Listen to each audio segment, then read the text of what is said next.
Good morning, and I want to welcome everybody to this next edition of Ask the Experts. I'm so excited to be joined by our elementary school principal, Tracey Wood. As you know, part of the Coleridge family of ministries. Our largest ministry is Westminster Academy, a school that starts at pre-K2 and goes all the way to 12th grade. Tracey is the elementary principal.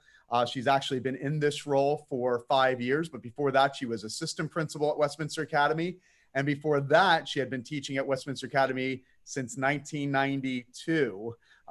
She is happily married to Greg, has 3 children that have been lifers through Westminster Academy, and one of them set to graduate this month.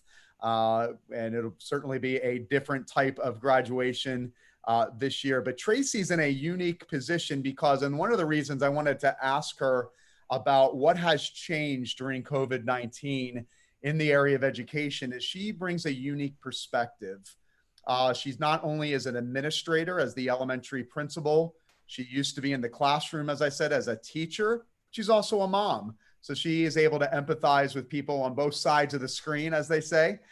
She's able to empathize and understand what the teacher's going through, but also what the parent's going through at home. And so today I wanted to talk about what has changed in education over the last 7 weeks. Tracey, thank you so much for joining me this morning. Thank you, Pastor Rob, for having me. All right, so let's dive right in, Tracey. Let's talk about Westminster Academy. And by the way, happy Teacher Appreciation Week. Thank you. To you, Tracey, as a former teacher, now an administrator of teachers, and to all of our teachers that are listening at home, we are thankful for them, and appropriate that you're coming on at the beginning of Teacher Appreciation Week. But let's talk about Westminster Academy in particular. Walk us through. I mean, the runway was not long for you all to react to all of the changes, but speaking about the transition from learning on campus to online learning, how long did that transition take? Well, it was quite quick. As you mentioned, we didn't have a lot of time. God was great in allowing us that the first week when things started going south in the country, we were actually on spring break, which gave our administrative team time to survey schools that were already having to go live and get some information from them. So literally we were on spring break. We came back, we did 3 intensive days of training with the teachers. And then we did a parent training night on the 3rd night. And then Thursday and Friday, we did trial runs of the classroom. And the next Monday, we went full-fledged into digital learning. Now that some people would say, oh, you had plenty of time, you had spring break and an extra week. And let me tell you that normally at Westminster Academy and in most educational systems, to change a program as large and as big as this one would have been a 3-year endeavor. Year 1 would have been researching different learning management systems and trying them out and comparing. Year 2 would have been teacher training. Year 3 would have been slow implementation into the classroom. So we went from what normally would have been a 3-week implementation to a 3-day, pretty much, training session for our teachers. And what was amazing was to see them just embrace and get excited about a change, about something to learn.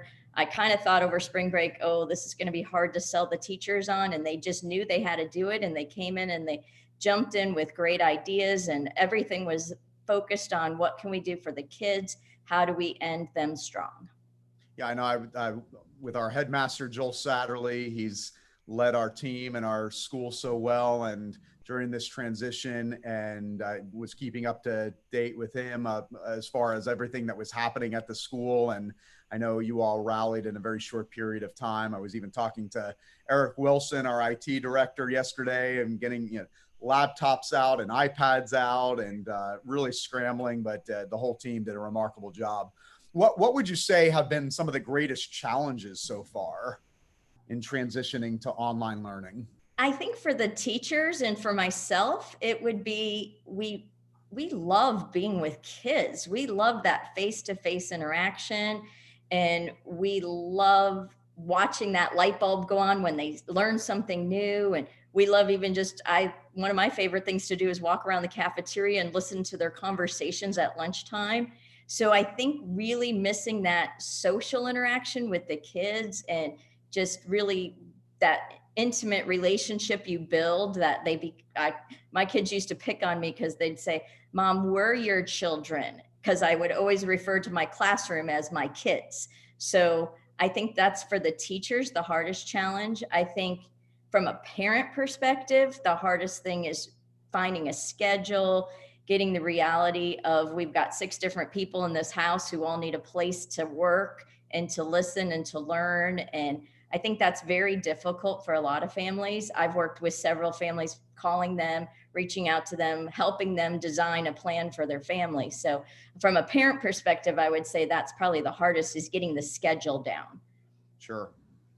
How about, this has been for each organization a time of thinking about the future, thinking about, are there creative things that we can do online that maybe we weren't doing before?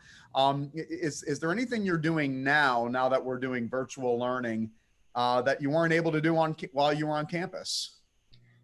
Yeah, there are a few things. Like one of them, I think the greatest gifts we've found, which I don't think anybody thought of this going into it, and even when thinking about this, would be that normally in a classroom setting, you're watching 15 to 22 kids at a time. So to call one over and really help them individually is very hard to do, because even though you're trying to help that child, you're still watching 20 other people.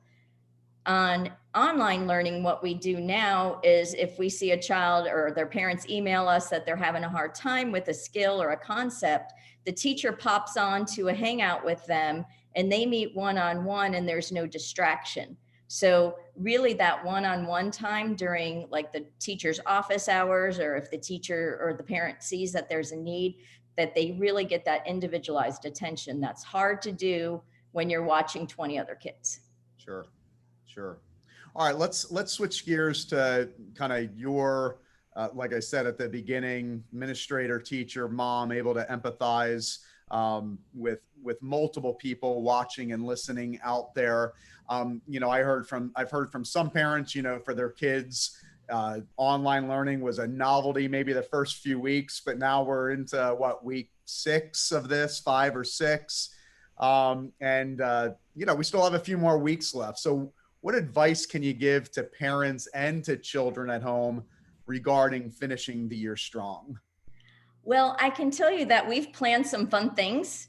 Normally, the last week of school is I always kind of refer to it as transition to summer camp, because your class is going bowling, or your class is having a summer birthday party, or a pizza party, or a pool party. There's lots of activity going on campus. And it was kind of breaking my heart to think of missing all that time. So we started getting creative and we came up with an idea. So we're going to go on virtual field trips together as classes. There are a million places you can go, places we wouldn't be able to go from Westminster Academy on a school bus. You can't go to the Smithsonian. You can't go to Yellowstone and hike. You can't go to the Great Barrier Reef and dive, but there's virtual ways to do that. So to finish strong, I think the best thing that parents and students can do is to make sure you have that schedule set, so that this is school. I even have recommended to a few parents who are saying their kid was struggling with that, said, put on your uniform, because your uniform gives you the feel of it's serious, it's school, I'm in. So for these last few weeks, when no matter what, if we were on campus or we're home, it's tough. Everybody's thinking about the summer and the end of the year. Best way is to stay as normal as you can right now. Keep your work area, make sure the materials are available for the student to have at hand, because my oldest would have been walking around the house for 20 minutes because he couldn't find his ruler that he needed. And it would have been a lot of wasted time. So if you have a workspace with materials for that child, if they're having a hard time, make sure the schedule's set, that it's no different than if you were waking up to go to school, you're waking up to go to virtual school. And that's probably the best advice I could give, is to try to keep it as normal and scheduled as you can. No, that's good. Now, I mean, teachers are built for, creating fun learning experiences and fun learning environments, thinking about particularly those parents that are at home. Both parents might be working full time, they're still trying to carry on their business, their work, their expectations. How do you, any helpful advice or tips to making the home a fun environment for learning? Well, I think going back to the old times when, I was a kid and when there weren't so many distractions in the world for the learning time, learning isn't just out of a textbook. It isn't just math from a textbook or reading a story.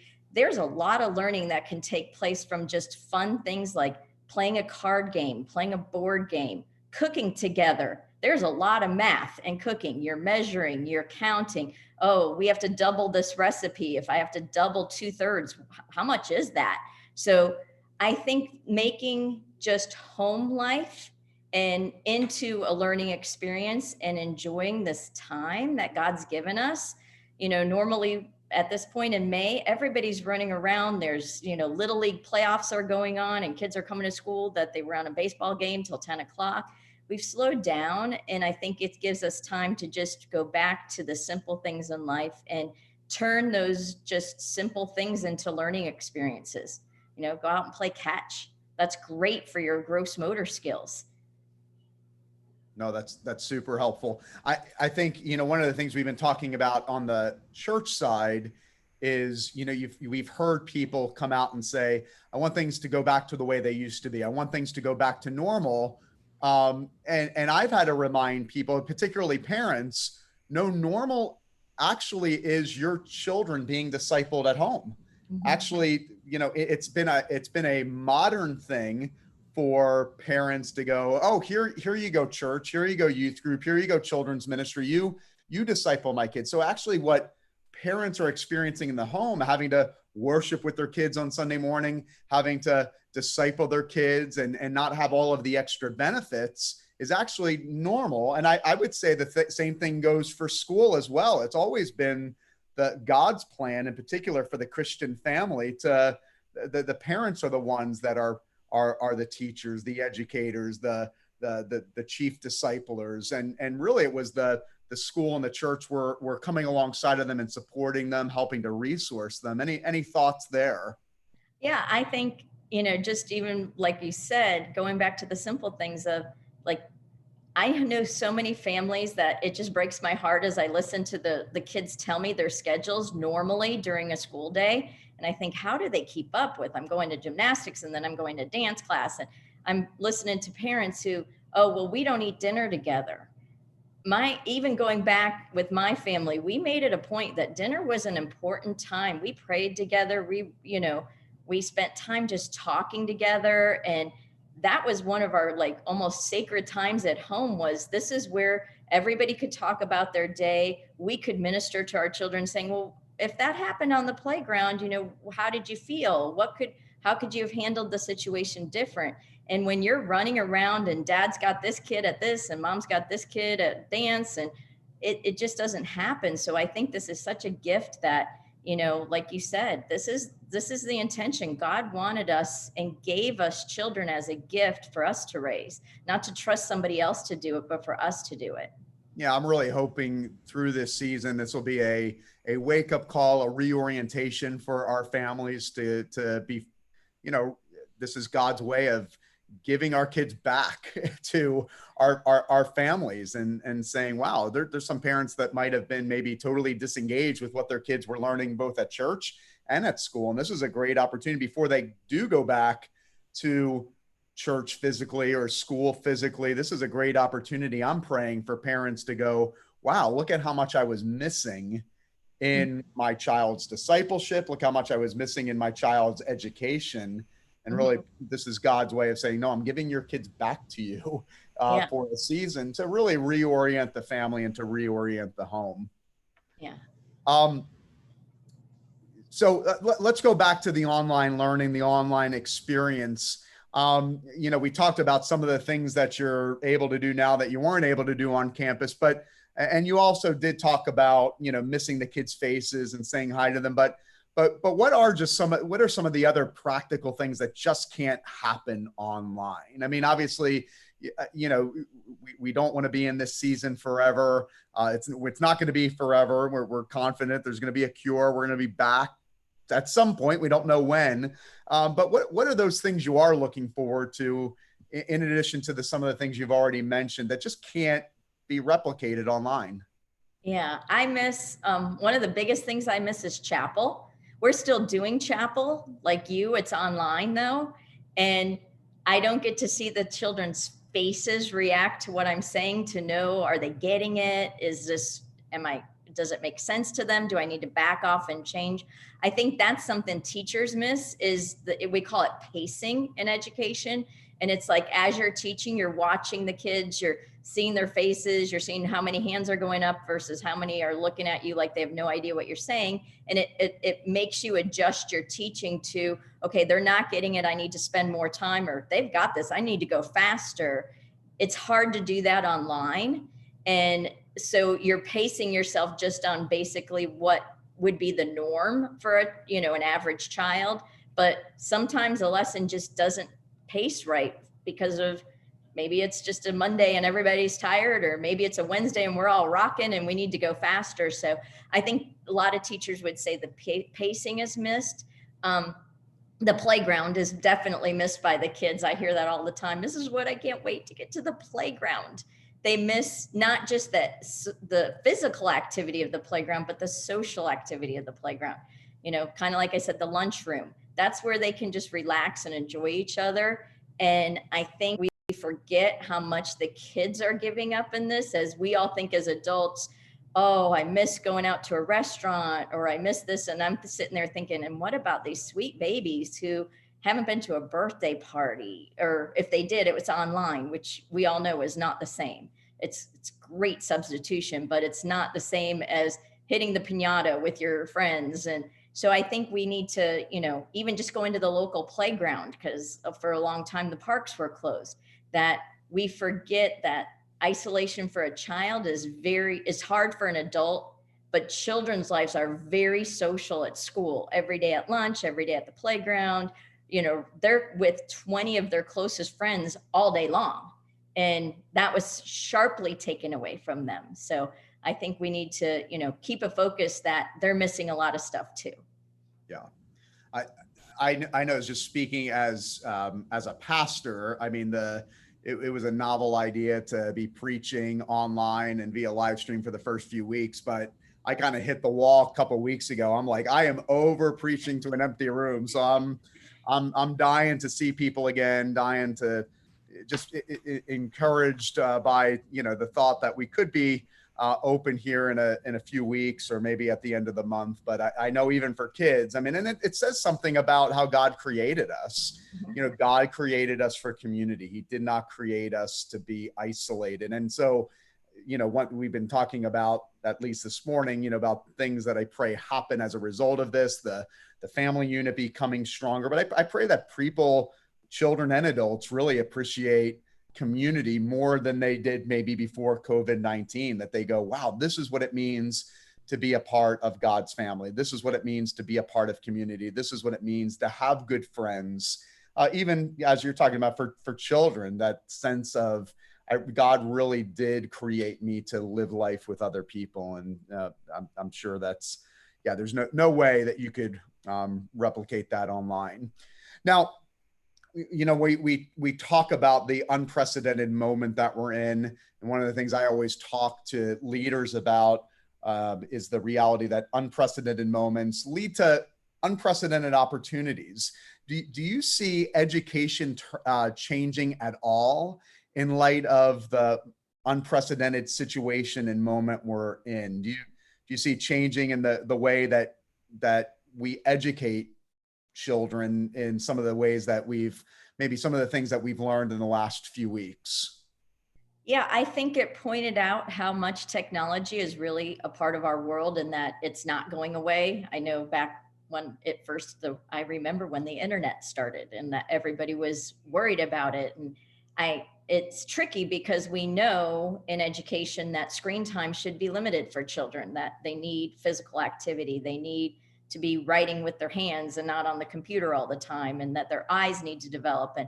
But I also think that because of this, we realize the importance of technology and how technology can assist us. So I can definitely see teachers using technology to help educate more than they did in the past, especially teachers who are my age or older, are very used to, more resistant, I guess, to technology. And now, having been thrown into technology and having to use it, they've learned that it really can be an assistance, because technology can individualize learning a lot easier than a teacher can in front of 20 children. So I think they're seeing some advantages that way.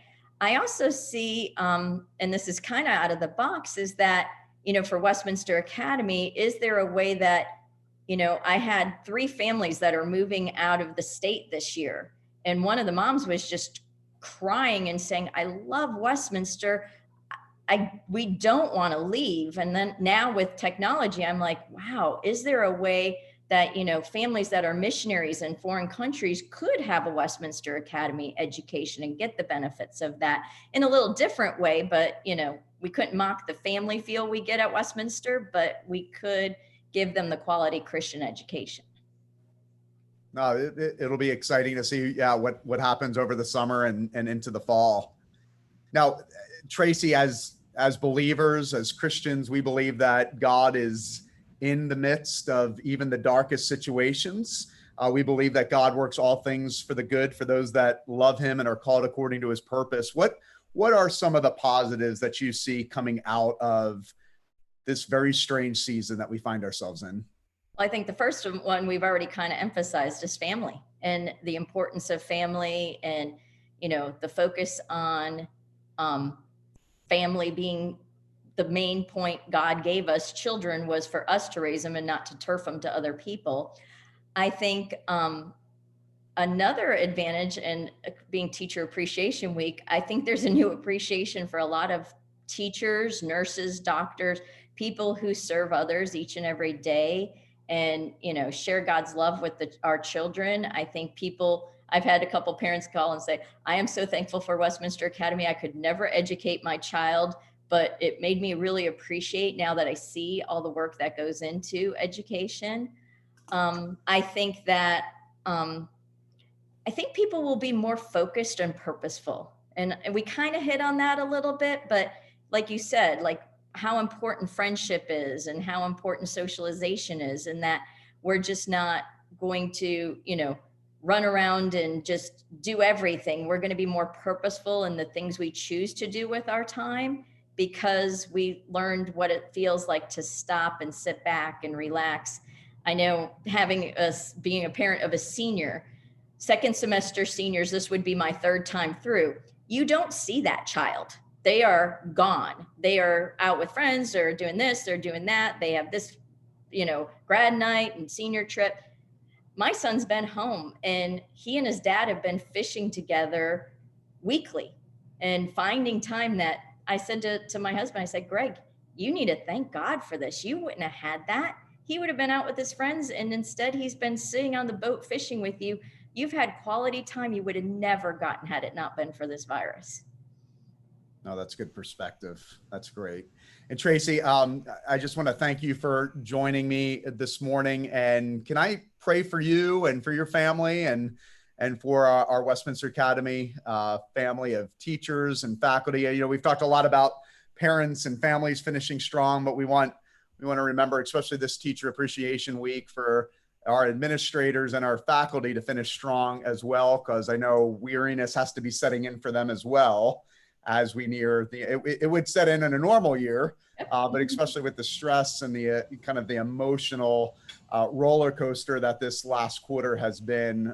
Let me pray. And we're also praying for Dylan, by the way. Dylan's her senior that is graduating, and it's quite the unusual graduation this year, but we pray for Dylan and all of our seniors as they're graduating from Westminster and all of our schools that are represented in the Coral Ridge family. But let me pray for you, Tracey. Thank you. Our Father and our God, Lord, I thank you for Tracey. I thank you for her leadership in our elementary school. Lord, I thank you that when you look at her life, growing up here at Coral Ridge, growing up and attending Westminster Academy, being in the classroom since the early 90s and preparing her for this leadership opportunity. Lord, I thank you for her gifts and for her heart. Lord, even as it was expressed this morning and on this talk, Lord, her heart's goes beyond just the classroom, and it goes into the homes of our children and to our parents.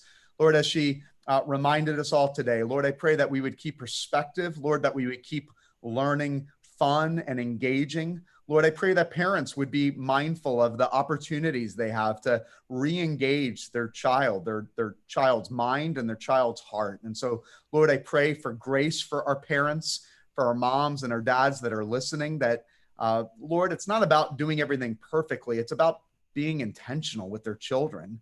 That, Lord, they wouldn't see this season as an obstacle, but as an opportunity to shepherd their child's heart and to re-engage with what their child's learning. So thank you for the perspective that Tracey's given us this morning.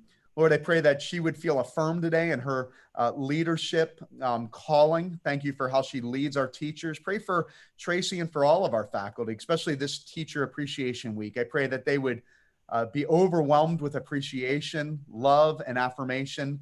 Lord, we talk about parents finishing strong and children finishing strong. We want Tracey, our administrators, and our faculty to finish strong as well. I pray that they would know that they are loved and they are appreciated.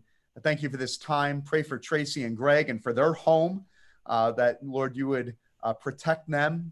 Lord, I pray for Dylan, their son that's graduating from high school here at Westminster Academy.